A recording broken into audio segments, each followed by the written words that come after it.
Okay guys, tapos na tayo sa security point. Ang i-check lang nila is yung passport para sa passport stamp. Then titimbangin ko na yung dalawang baggage ko. Yung isa for check-in, yung isa naman para sa hand carry.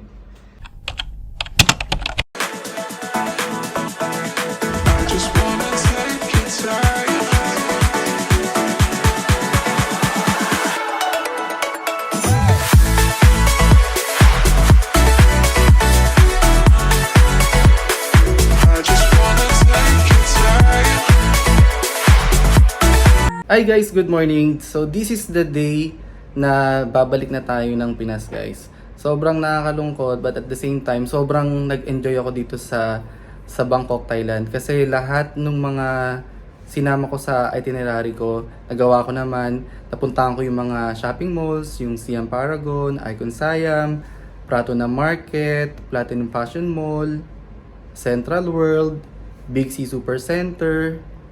Tapos na-try ko din kumain ng mga iba't ibang street foods nila dito na sobrang ang sasarap guys. At saka, alam niyo yun, sobrang mura nila guys.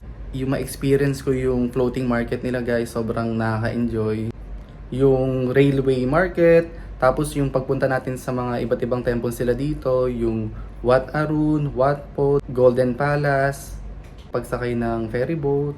Ayun lang guys, sana nag-enjoy kayo sa ating travel vlogs dito sa Bangkok, Thailand. So guys, mag-grab na lang kami papunta sa airport. Balak sana namin mag-BBTS kami kaso medyo hassle dahil meron kaming dalawang maleta na yung pang check-in baggage namin tapos dalawang hand carry. So yun, para hindi na rin kami mahirapan, mag-grab na lang din kami papunta sa airport. So tara na guys at baka malate pa tayo. So guys, ito yung hand carry ko and then nag-additional ako ng baggage for 20 kg. So, yun na siya. Ito yung mga pinamili natin guys. Mga pasalubong. At isang backpack. Share ko nga pala sa inyo to guys. Sobrang laking tulong nito pag magta-travel kayo. In-order ko to sa Amazon pero meron din ito sa Shopee. Ito, meron tayong mini weighing scale. Yan. Sobrang dali lang gamitin ito guys. Lalagay nyo lang ito sa baggage nyo. Tapos bubuhatin nyo. Tapos makikita nyo na kung ano yung timbang niya. Tapos meron siyang unit of measurement kung gusto nyong pounds or kilogram. Yan. Then yung isa naman guys, itong adapter. Yan. Maganda rin to. Kunwari punta kayo sa ibang bansa. Sa US, yan, sa Australia, United Kingdom, Europe. Yan, sobrang laking tulong nito guys. Yan, ganyan siya. Okay guys, so titimbangin ko na yung dalawang baggage ko. Yung isa for check-in, yung isa naman para sa hand carry. Yung sa hand carry, sa Cebu Pacific, ang allowed sa kanila is 7 kg, maximum of 7 kg. Ito namang additional baggage na inad ko for 20 kg. So check na natin guys kung pasok sa banga yung timbang nila. So unahin ko muna tong check-in baggage ko.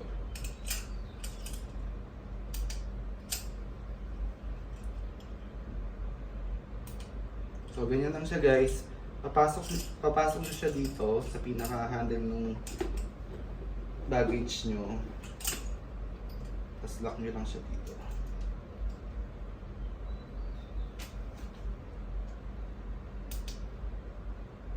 Okay, let's see.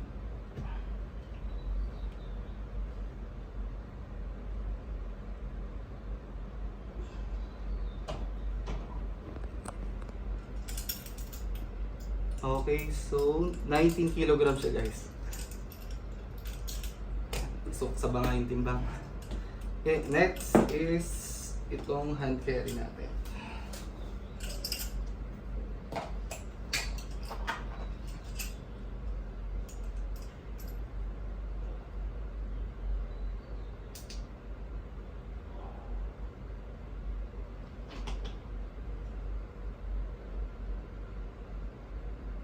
Okay, 6 kg guys. Ayos.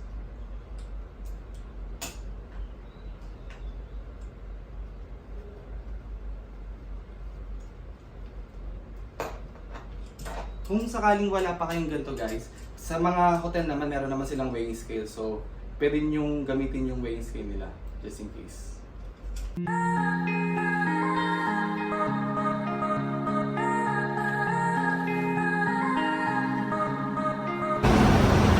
Dito na kami guys sa airport. Kuha tayo ng trolley guys para hindi tayo mahirapan sa ating mga bagahe.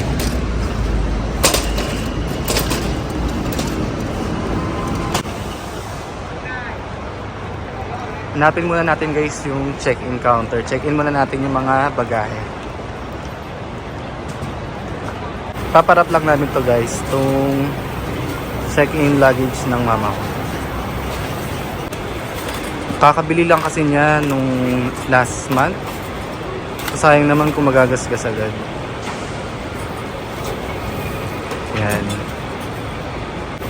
So, nag-accept sila ng cash or credit card. Meron din sila ditong timbangan guys.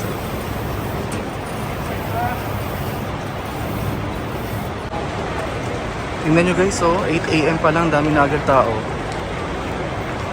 Oh?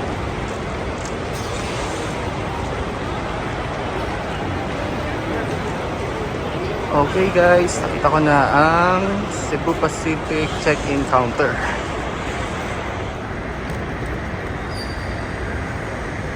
Ito guys yung flight schedule namin. 11:15 AM Cebu Pacific, 5J 9:30.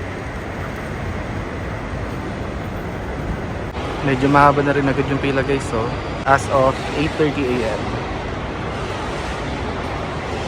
Kaya dapat talaga guys 3 to 4 hours before the flight dapat nasa airport na kayo.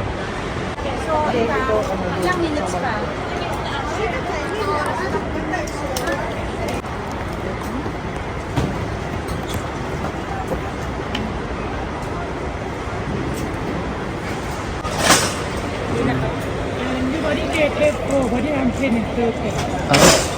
Thank you, sawadikap. Okay guys, so kakatapos lang namin i-check-in yung mga luggage namin. So it's already 9 AM, 11:15 AM yung flight namin. Then boarding time namin is 10:30 AM. So medyo maaga pa. Siguro kakain muna kami. Then nakuha ko na rin yung boarding pass.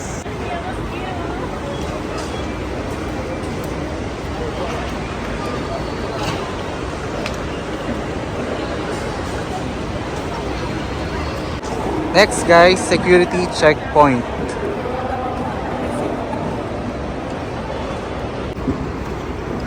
Good morning. Hapon Kap. Manila. Manila. Wag ako napapagod sinusupa. Okay, thank you. Thank you.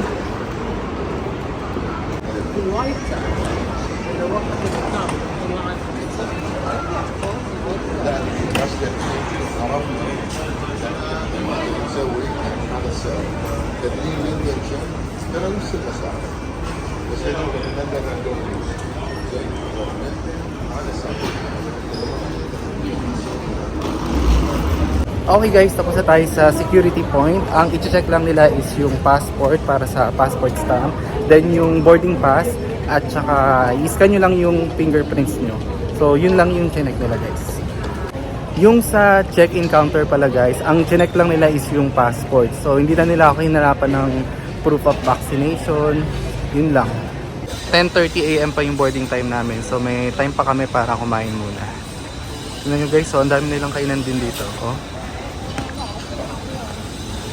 Dairy Queen, Potato Corner, Subway.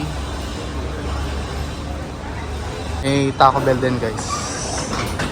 Burger King. Bonchon.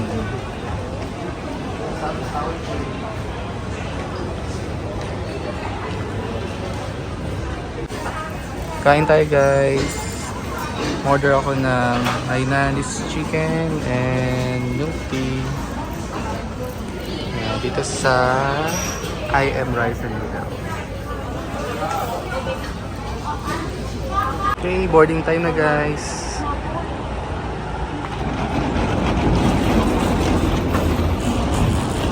Ang ganda talaga ng airport ng Thailand, guys. No? No? Hello, sawadee krap.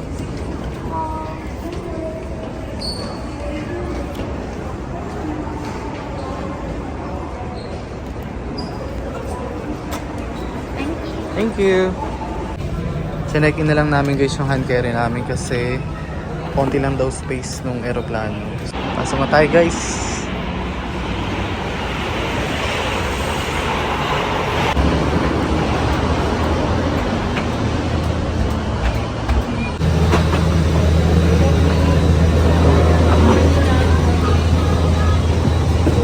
Morning.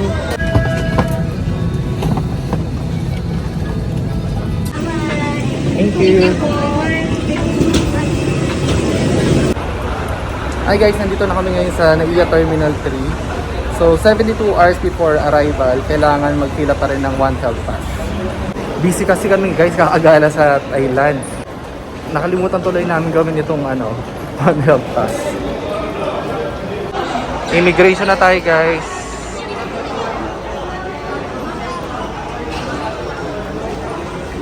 Nasa QR code guys.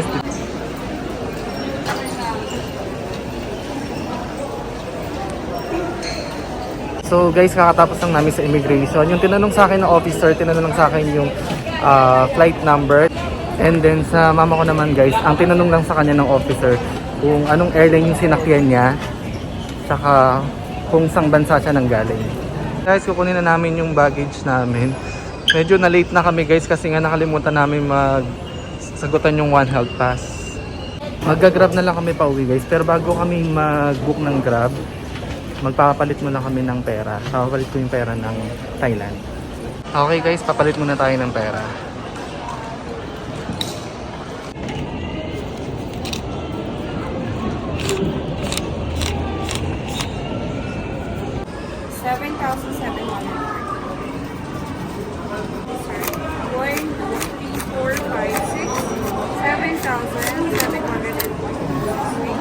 Thank you po.